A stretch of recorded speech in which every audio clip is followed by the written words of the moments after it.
कहाँ नूं गए।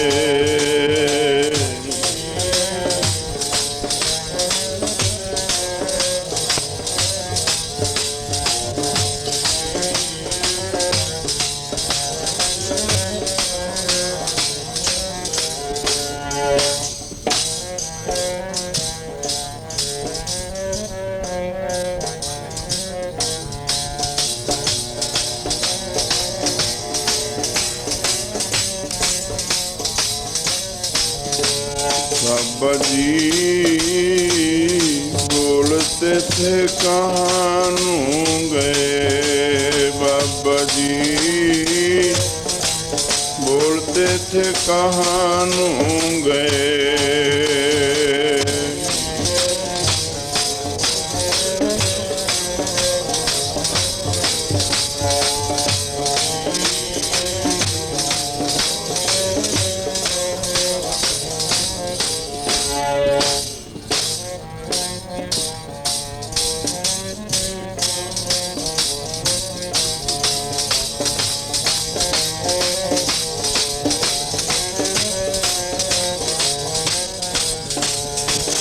कथा वार्ता कहते, जो कथा वार्ता कहते,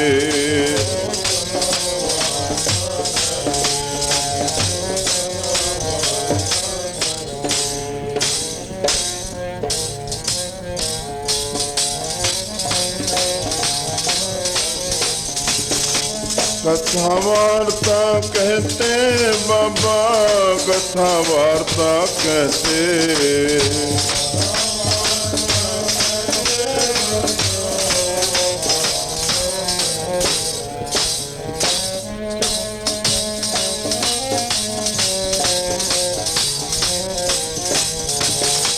कथा वार्ता कहते, कथा वार्ता कहते।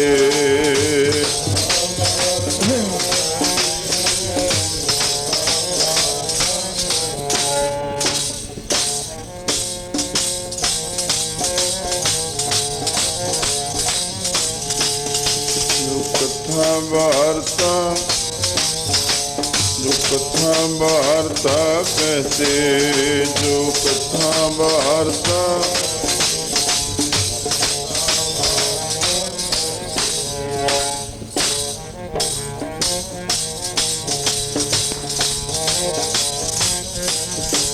बाबा जी बोलते थे कहाँ नूं, बाबा जी बोलते थे कहाँ नूं गए।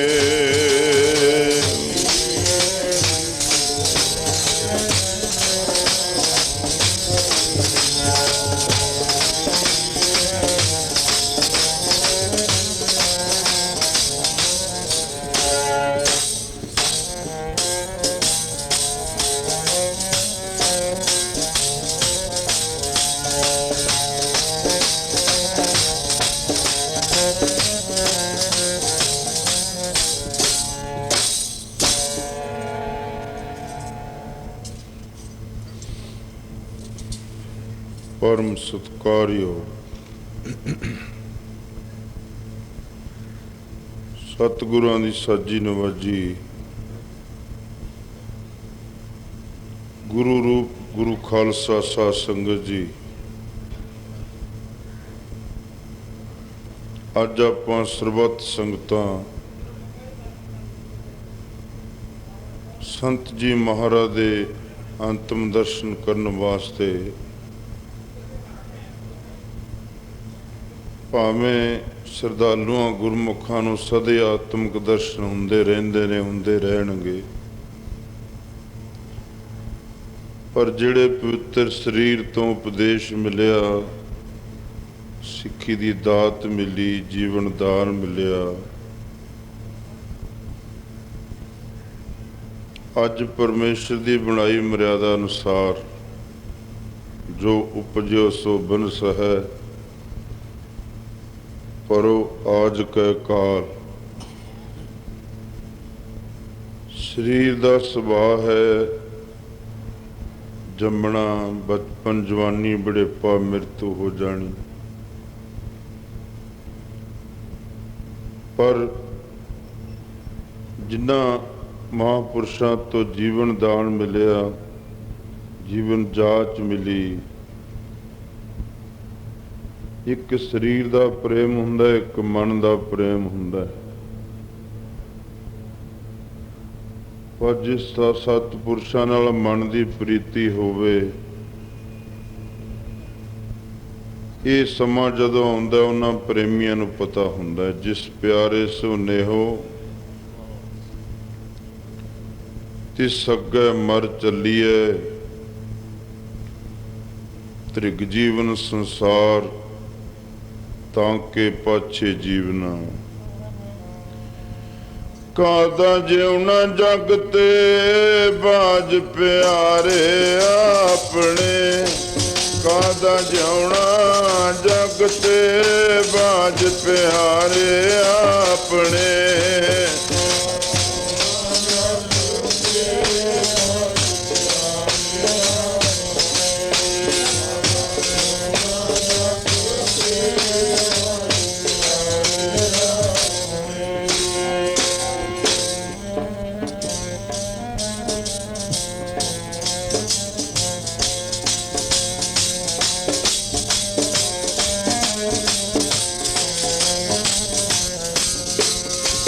कादा जिउना जग ते बाज प्यारे,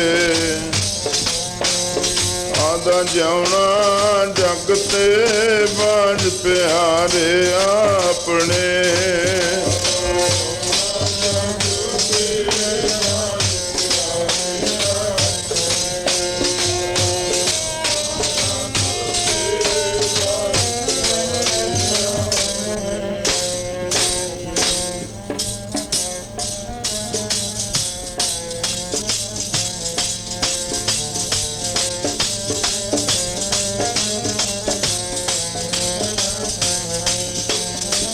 कादा जिउना जग ते, कादा जिउना जग ते।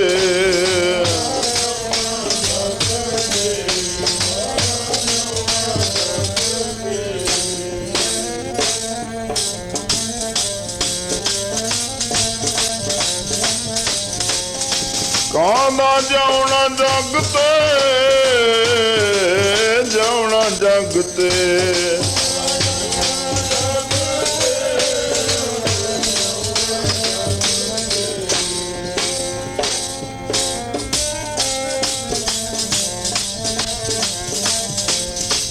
बाज प्यारे अपने, कादा जिउना बाज प्यारे अपने, कादा जिउना जग ते।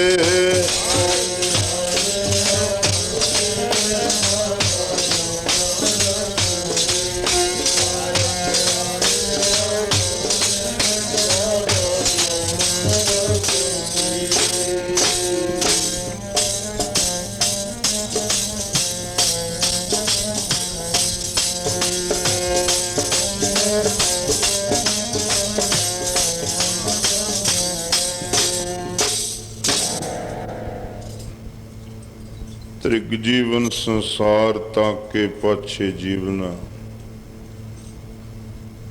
ये गल कहण दी नहीं है, अज उन्हां तो पुछया जाना चाहिए जिन्हां दे मन ते गल घट रही। उछल उछल के मन अखा राहीं पानी बन बन के वगदा है कि जिन्हां दी आस लैके आउंदे सी, चार नाल दौड़े आउंदे सी, अज उस पवित्र दे शरीर दे दार हो रहे ने। कल तो बाद तां नहीं होने, पर अंतरात्मे सदा हुंदे रहण। सो साडे वास्ते तां समा असी माड़ा ही समझांगे, भावें काल पुरख दी हुक्म तां सब कुछ भला हुंदा है,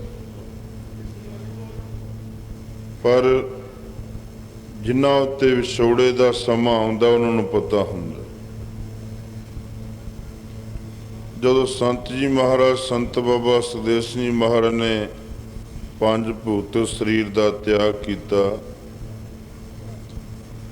ਭਾਵੇਂ ਉਦਣ ਮਹਾਂਪੁਰਸ਼ਾਂ ਦੀ ਸਿਹਤ ਬਹੁਤ ਢਿੱਲੀ ਸੀ, ਮੈਂ ਨਾ ਜਾਣ ਕੇ ਨਹੀਂ ਲੈਂਦਾ, ਕਿਉਂਕਿ ਵੱਡਿਆਂ ਦਾ ਨਾਮ ਲੈਣ ਲੱਗਿਆ ਮਨ ਵਿੱਚ ਕੁਝ ਵਿਚਾਰ ਪੈਦਾ ਹੁੰਦੇ ਨੇ। ਇੱਕ ਬੇਨਤੀ ਛੋਟੀ ਜਿਹੀ ਹੋਰ, ਮਾਤਾ ਜੀ ਡਾਕਟਰ ਸਾਹਿਬ ਜਿਨ੍ਹਾਂ ਨੇ 3 ਸਾਲ ਤੋਂ ਪਹਿਲਾਂ ਤੋਂ ਲਗਾਤਾਰ ਬਾਬਾ ਜੀ ਦਾ ਇਲਾਜ ਕਰਦੇ ਰਹੇ, ਮਾਤਾ ਡਾਕਟਰ ਸਾਹਿਬ ਸੁਧੀਰ ਵਰਮਾ ਜੀ ਦੇ ਮਾਤਾ ਜੀ, ਉਹ ਦੁਸ਼ਾਲਾ ਲੈ ਕੇ ਆਏ ਨੇ ਬਾਬਾ ਜੀ ਵਾਸਤੇ।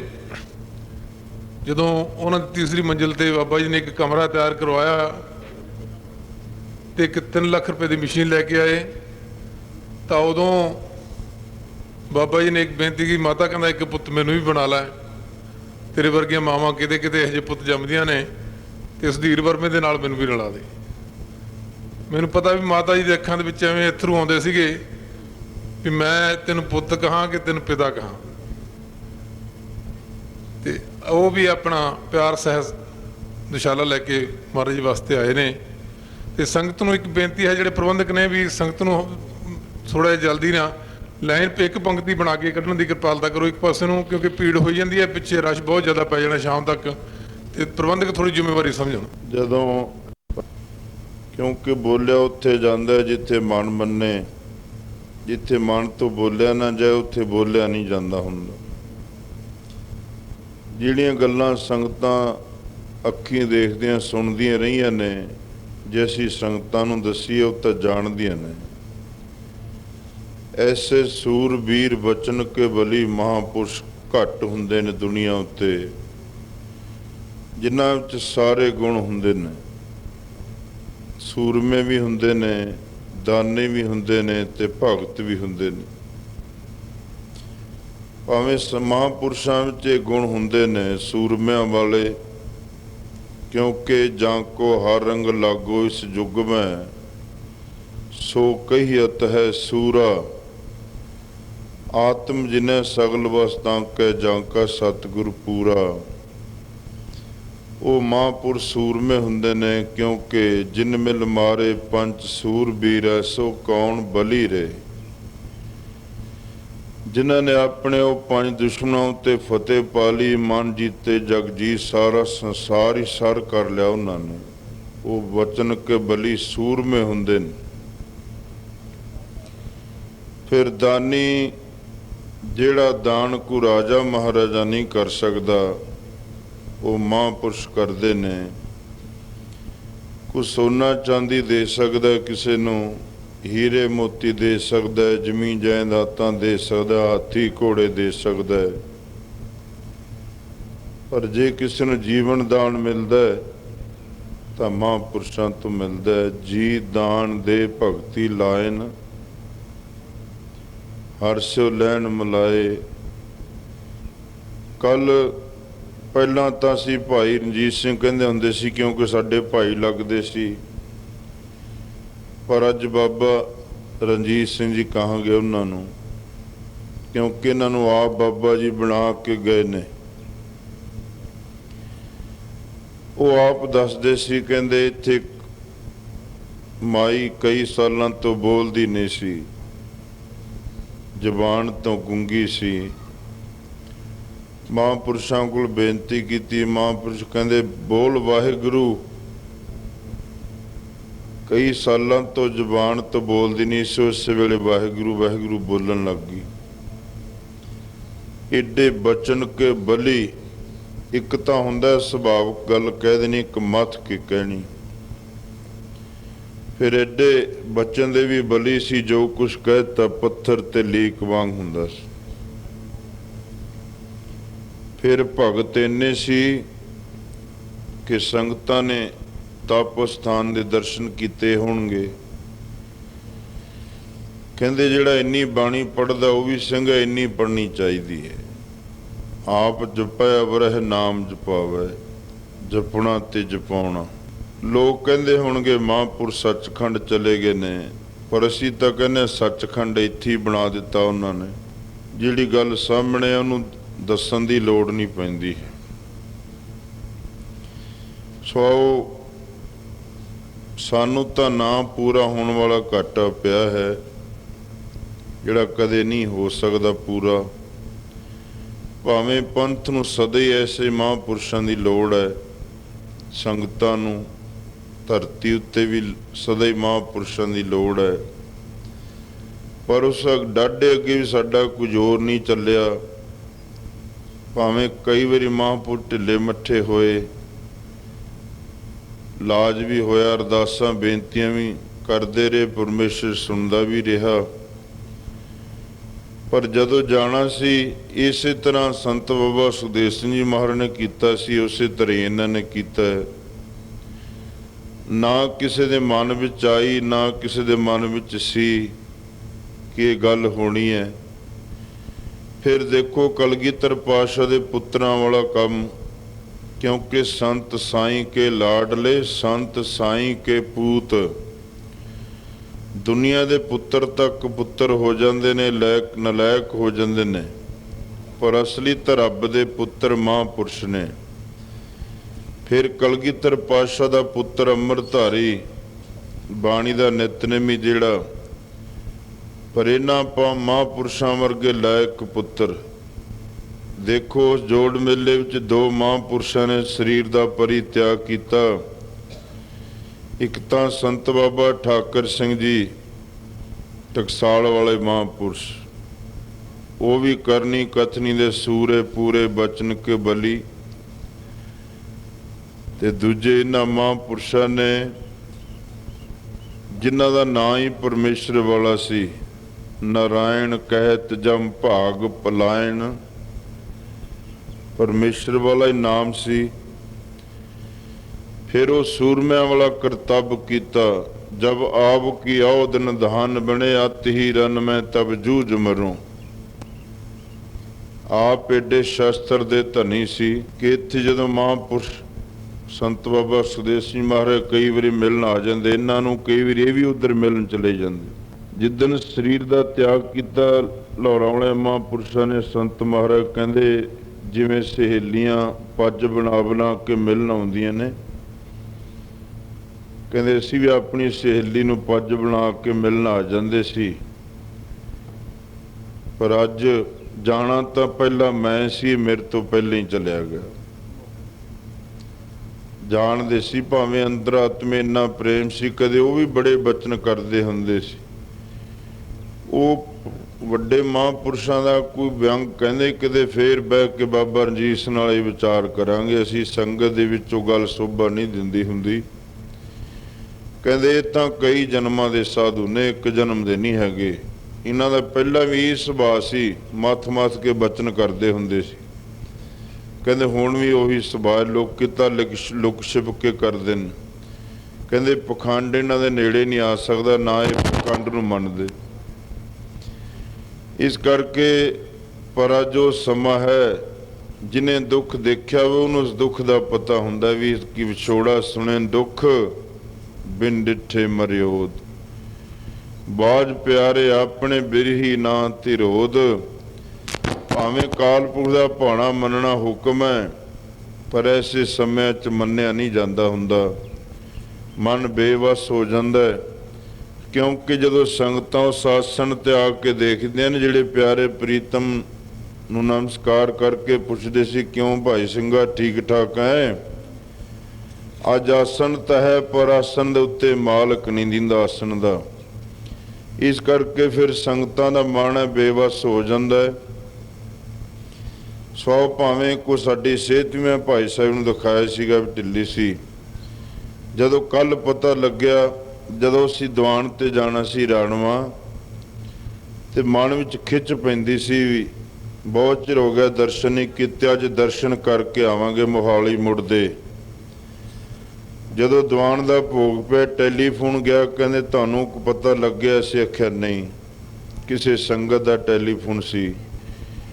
ਕਹਿੰਦੇ ਇਸ ਤਰ੍ਹਾਂ ਮਹਾਂਪੁਰਸ਼ ਵਿਛੋੜਾ ਦੇ ਗਏ। ਮੈਂ ਕਿਹਾ ਨਹੀਂ, ਅਫਵਾਹ ਹੈ, ਐਵੇਂ ਇਸ ਤਰ੍ਹਾਂ ਕਈ ਲੋਕ ਉਡਾ ਦਿੰਦੇ ਨੇ। ਮੈਂ ਉਹ ਤਾਂ ਚੜ੍ਹਦੀ ਕਲਾ 'ਚ। ਕਹਿੰਦੇ ਨਹੀਂ, ਅਸੀਂ ਆਖਿਆ ਚੰਗਾ, ਹੁਣ ਅਸੀਂ ਵਾਪਸ ਮੁੜ ਕੇ ਦਰਸ਼ਨ ਕਰਕੇ ਆ ਕੇ ਤੁਹਾਨੂੰ ਦੱਸਾਂਗੇ। ਤੇ ਜਦੋਂ ਜੀਟੀ ਰੋਡ ਤੋਂ ਮੁੜੇ ਵਹੀਰਾਂ ਘੱਤ ਕੇ ਸੰਗਤ ਆ ਰਹੀ ਸੀ, ਅਸੀਂ ਆਖਿਆ ਵੀ ਉਹੀ ਹੋ ਗਿਆ ਜੋ ਕੁਛ ਨਹੀਂ ਸੀ ਹੋਣਾ। ਇਸ ਕਰਕੇ ਆ ਕੇ ਫਿਰ ਦਰਸ਼ਨ ਕੀਤੇ, ਭਾਈ ਸਾਹਿਬ ਹੋਰਾਂ ਦੀ ਹਾਲ ਦੇਖੀ, ਸਾਰੇ ਸਿੰਘਾਂ ਦੀ ਜਿਨ੍ਹਾਂ ਨੇ ਆਨੰਦ ਮਾਣਿਆ ਸੀ ਚਰਨਾਂ ਵਿੱਚ। ਅੱਜ ਉਹਨਾਂ ਨੂੰ ਪੁੱਛਿਆ ਜਾਣੀਏ, ਜਿਹੜੀਆਂ ਤੇਰਿਆਂ ਚਰਨਾਂ 'ਚ ਮੌਜਾਂ ਮਾਣੀਆਂ, ਦਿਨ ਰਾਤ ਯਾਦ ਆਉਂਦੀਆਂ, ਤੇਰਿਆਂ ਚਰਨਾਂ 'ਚ ਮੌਜਾਂ ਮਾਣੀਆਂ, ਦਿਨ ਰਾਤ ਯਾਦ ਆਉਂਦੀਆਂ।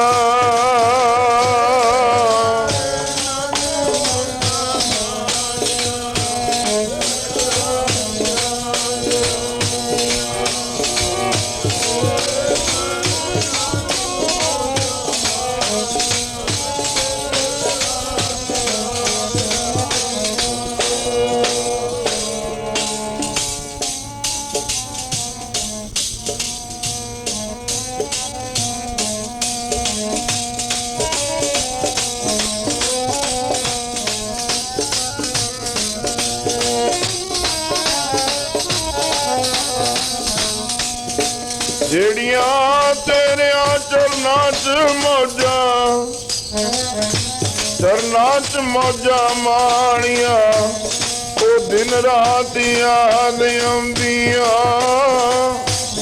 ਤੇਰਿਆਂ ਚਰਨਾਂ 'ਚ ਮੌਜਾਂ ਮਾਣੀਆਂ, ਦਿਨ ਰਾਤ ਯਾਦ ਆਉਂਦੀਆਂ।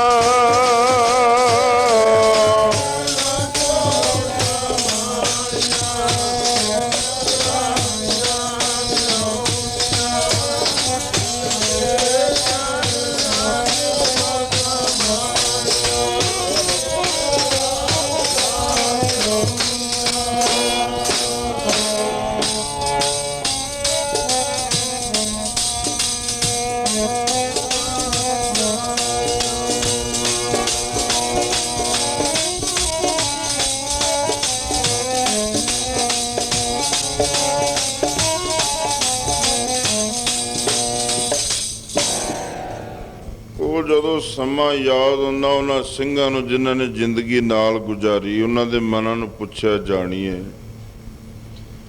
ਸਾਨੂੰ ਭਾਈ ਸਾਹਿਬ ਰਾਮ ਸਿੰਘ ਹੁਣੀ ਦੱਸ ਰਹੇ ਸੀ ਮਗਰ ਕਿ ਮਹਾਂਪੁਰਸ਼ ਫਤਿਹਗੜ੍ਹ ਸਾਹਿਬ ਦੀ ਧਰਤੀ ਕਈ ਦਿਨਾਂ ਤੋਂ ਯਾਦ ਕਰੀ ਜਾਂਦੇ ਸੀ ਵਾਰ-ਵਾਰ। ਕਹਿੰਦੇ ਉਸ ਧਰਤੀ ਵਰਗੀ ਕੋਈ ਪਵਿੱਤਰ ਧਰਤੀ ਘੱਟ ਹੈ, ਕਿਉਂਕਿ ਆਪ ਨੂੰ ਪਿਆਰੀ ਲੱਗਦੀ ਸੀ। ਫਿਰ ਉੱਥੇ ਨਗਰ ਕੀਰਤਨ ਵਿੱਚ ਗਏ। ਇੱਕ ਛੋਟਾ ਜਿਹਾ ਬੱਚਾ 7 ਸਾਲ ਦਾ ਦੂਰੋਂ ਭੱਜ ਕੇ ਆ ਕੇ ਕਹਿੰਦਾ, ਬਾਬਾ ਜੀ ਅੱਜ ਗੱਤਕਾ ਨਹੀਂ ਆਪ ਜੀ ਨੇ ਖੇਡਣਾ। ਭਾਵੇਂ ਸਿੰਘਾਂ ਨੇ ਮਹਾਂਪੁਰਸ਼ਾਂ ਨੂੰ ਬੇਨਤੀਆਂ ਕੀਤੀਆਂ ਸੀ ਕਿ ਕਿਉਂਕਿ ਉਹ ਸਿਹਤ ਦੀ ਹਾਲਤ ਬਾਰੇ ਜਾਣਦੇ ਸੀ। ਕਹਿੰਦੇ ਲਿਆਓ ਵੀ ਸਿੰਘੋ ਸ੍ਰੀ ਸਾਹਿਬ ਫੜਾਓ। 2 ਕਿਰਪਾਨਾਂ ਫੜ ਕੇ ਗੱਤਕਾ ਖੇਡਦੇ ਰਹੇ। ਫਿਰ ਸਿੰਘ ਕਹਿੰਦੇ ਮਹਾਰਾਜਾ ਗੱਡੀ 'ਚ ਬੈਠੋ। ਕਹਿੰਦੇ ਨਹੀਂ, ਹੁਣ 5 ਪਿਆਰਿਆਂ ਵਾਲੀ ਗੱਡੀ 'ਚ ਬੈਠਣਾ। ਦੇਖੋ ਪੂਰੇ ਮਹਾਂਪੁਰਸ਼ਾਂ ਦੀ ਪੂਰਿਆਂ ਦੀ ਹਰ ਗੱਲ ਪੂਰੀ, ਪੂਰੇ ਕਾ ਕੀਆ ਸਭ ਕੁਛ ਪੂਰਾ। ਪਹਿਲਾਂ ਸ਼ਾਸਤਰ ਵਿਦਿਆ ਨਾਲ ਗੱਤਕਾ ਖੇਡਿਆ, ਫਿਰ 5 ਪਿਆਰਿਆਂ ਵਾਲੀ ਗੱਡੀ 'ਚ ਬੈਠੇ। ਕਿਉਂਕਿ ਜਿਹੜਾ ਸਾਰੀ ਜ਼ਿੰਦਗੀ ਸੇਵਕ ਕੀ ਓੜਕ ਨਿਭੀ ਪ੍ਰੀਤ, ਸਾਰੀ ਜ਼ਿੰਦਗੀ 5 ਪਿਆਰਿਆਂ ਦੇ ਹੁਕਮ ਵਿੱਚ ਗੁਜ਼ਾਰੀ, ਜੋ ਗੁਰ ਮਰਿਆਦਾ ਦੱਸੀ ਸੀ 5 ਪਿਆਰਿਆਂ ਨੇ। ਅੰਤ ਵੇਲੇ ਫਿਰ ਉਹਨਾਂ 5 ਪਿਆਰਿਆਂ ਦੀ ਗੱਡੀ ਵਿੱਚ ਬੈਠੇ। ਸਰੀਰ ਦਾ ਤਿਆਗ 5 ਪਿਆਰਿਆਂ ਦੀ ਗੱਡੀ ਵਿੱਚ ਬੈਠ ਕੇ ਕੀਤਾ ਮਹਾਂਪੁਰਸ਼ਾਂ ਨੇ। ਸੋ ਹੁਣ ਹੋਰ ਤਾਂ ਆਪਾਂ ਨਹੀਂ ਕੁਛ ਕਰ ਸਕਦੇ, ਅਰਦਾਸ ਬੇਨਤੀ ਕਰ ਸਕਦੇ ਹਾਂ ਕਿ ਸੱਚੇ ਪਾਤਸ਼ਾਹ ਉਹ ਤਾਂ ਤੁਹਾਡੇ ਪਿਆਰੇ ਸੀ ਜਿਨ੍ਹਾਂ ਨੇ ਸਾਰੀ ਜ਼ਿੰਦਗੀ ਤੁਹਾਡਾ ਜਸ ਕੀਤਾ, ਤੁਹਾਡੇ ਚਰਨਾਂ ਨਾਲ ਜੋੜਿਆ। ਪਰ ਸੰਗਤਾਂ ਤੇ ਕਿਰਪਾ ਕਰੋ, ਮੇਰ ਭਰ ਹੱਥ ਰੱਖੋ, ਇਹਨਾਂ ਨੂੰ ਧੀਰਜ ਦਿਲਾਸਾ ਭਾਣਾ ਮੰਨਣ ਦਾ ਬਲ ਬਖਸ਼ੋ ਤੇ ਕਿਰਪਾ ਕਰੋ ਇਹੋ ਜਿਹੇ ਸਤਿਪੁਰਸ਼ ਸ੍ਰਿਸ਼ਟੀ ਤੇ ਆਉਂਦੇ ਰਹਿਣ। ਨਹੀਂ ਤਾਂ ਕਲਯੁਗ ਦਾ ਭਿਆਨਕ ਸਮਾਂ ਹੈ। ਭਾਈ ਸਾਹਿਬ ਨੇ ਸਾਡਾ ਸਮਾਂ ਬੋਲਿਆ ਸੀ। ਮੈਂ ਬੇਨਤੀ ਕੀਤੀ ਸੀ ਕਿ ਅੱਜ ਇੱਥੇ ਕੀਰਤਨ ਸਾਡੇ ਤੋਂ ਹੋਣਾ ਨਹੀਂ, ਪਰ ਬਹੁਤਾ ਕਹਿਣ ਤੇ ਅਸੀਂ ਸੰਗਤਾਂ ਦੇ ਦਰਸ਼ਨ ਕੀਤੇ ਨੇ। ਸੋ ਕਿਰਪਾ ਕਰੇ ਕਾਲ ਪੁਰਖ ਸਾਨੂੰ ਇਹੋ ਜਿਹੇ ਮਹਾਂਪੁਰਸ਼ਾਂ ਦੇ ਦੱਸੇ ਉਪਦੇਸ਼ ਉੱਤੇ ਚੱਲਣ ਦਾ ਬਲ ਬਖਸ਼ਣ। ਅਸੀਂ ਸਾਰੀਆਂ ਸੰਗਤਾਂ ਨੂੰ ਬੇਨਤੀਆਂ ਕਰਾਂਗੇ, ਇੱਥੋਂ ਰਹਿਣ ਵਾਲੇ ਖਾਸ ਕਰਕੇ ਸਿੰਘਾਂ ਨੂੰ, ਕਿ ਜੋ ਸਾਨੂੰ ਸਾਰਾ ਹੁਕਮ ਕਰਕੇ ਗਏ ਨੇ ਉਹਨਾਂ ਦਾ ਹੁਕਮ ਮੰਨਣਾ ਹੀ ਅਸਲ ਲਈ ਉਹਨਾਂ ਉੱਤੇ ਸ਼ਰਧਾ ਹੁੰਦੀ ਹੈ। ਕੋਲ ਬੈਠਣਾ ਰਹਿਣ ਨਾਲ ਨਹੀਂ, ਹੁਕਮ ਮੰਨਣ ਵਾਲੇ ਉੱਤੇ ਖੁਸ਼ੀ ਪ੍ਰਾਪਤ ਹੁੰਦੀ ਹੈ। ਆਪਾਂ ਸਾਰਿਆਂ ਦੇ ਹੁਕਮ ਅਨੁਸਾਰ ਚੱਲਣਾ ਹੈ, ਉਹਨਾਂ ਦੇ ਹੁਕਮ ਉੱਤੇ ਫੁੱਲ ਚੜਾਉਣੇ ਨੇ। ਇਹੀ ਸ਼ਰਧਾ ਹੋਵੇਗੀ, ਸ਼ਰਧਾਂਜਲੀ ਹੋਵੇਗੀ, ਇਹੀ ਉਹਨਾਂ ਦੀ ਖੁਸ਼ੀ ਹੋਵੇਗੀ। ਸੋ ਜਿਵੇਂ ਪ੍ਰਬੰਧਕਾਂ ਨੇ ਸੰਗਤਾਂ ਨੂੰ ਹੁਕਮ ਕੀਤਾ ਹੈ, ਉਸੇ ਤਰ੍ਹਾਂ ਸੰਗਤਾਂ ਨੇ ਪਹਿਰਾ ਦੇਣਾ ਹੈ। ਮਹਾਂਪੁਰਸ਼ਾਂ ਦੀ ਅੰਤਮ ਕਿਰਿਆ ਦੀ ਬੇਨਤੀ ਸੰਗਤਾਂ ਨੂੰ ਕਰ ਦਿੱਤੀ ਗਈ ਹੈ। ਸੋ ਉਸੇ ਤਰ੍ਹਾਂ ਸੰਗਤਾਂ ਨੇ ਹੁਕਮ ਮੰਨ ਕੇ, ਕਿਸੇ ਨੇ ਧੱਕਾ ਨਹੀਂ ਕਰਨਾ, ਕਾਹਲੀ ਨਹੀਂ ਕਰਨੀ। ਭਾਵੇਂ ਇਹੋ ਜਿਹੇ ਸਮਿਆਂ ਵਿੱਚ ਕਹਿਣਾ ਮੁਸ਼ਕਲ ਹੋ ਜਾਂਦਾ ਹੁੰਦਾ ਹੈ, ਸੰਗਤ ਨੂੰ ਆਪ ਹੀ ਸੇਵਾ ਕਰਨੀ ਚਾਹੀਦੀ ਹੈ। ਜਾ ਕੇ ਆਪ ਹੀ ਜਿੱਥੇ ਵੀ ਸੇਵਾ ਮਿਲੇ ਆਪਣਾ ਫਰਜ਼ ਸਮਝੋ, ਆਪਣੀਆਂ ਡਿਊਟੀਆਂ ਸਮਝੋ, ਕਿਉਂਕਿ ਜਿਹੜੇ ਡੇਰੇ ਦੇ ਪ੍ਰਬੰਧਕ ਹੁੰਦੇ ਆ ਉਹਨਾਂ ਨੂੰ ਸੁੱਝਦਾ ਕੁਛ ਨਹੀਂ ਹੁੰਦਾ, ਕਿਉਂਕਿ ਉਹਨਾਂ ਵਾਸਤੇ ਤਾਂ ਦੁਨੀਆ ਸੁੰਨੀ ਹੋ ਜਾਂਦੀ ਇੱਕ ਵਾਰੀ, ਕਿਉਂਕਿ ਸਾਡੇ ਨਾਲ ਬੀਤੀਆਂ ਹੋਈਆਂ ਨੇ ਸਾਰੀਆਂ ਗੱਲਾਂ। ਉਹਨਾਂ ਵਾਸਤੇ ਦੁਨੀਆ ਦੇ ਕੁਛ ਰਹਿ ਨਹੀਂ ਜਾਂਦਾ ਹੁੰਦਾ। ਬਾਕੀ ਇਹ ਫਿਰ ਜਿਵੇਂ ਆਸੇ ਪਾਸੇ ਸਾਰੇ ਗੁਰੂ ਭਾਈ ਗੁਰੂ ਦੀਆਂ ਸੰਗਤਾਂ ਨੇ ਆਪ ਹੀ ਪ੍ਰਬੰਧ ਕਰਨਾ, ਇੰਨੀ ਕੁ ਸੇਵਾ ਪ੍ਰਵਾਨ ਕਰਿਓ। ਵਾਹਿਗੁਰੂ ਜੀ ਕਾ ਖਾਲਸਾ। ਸੰਗਤ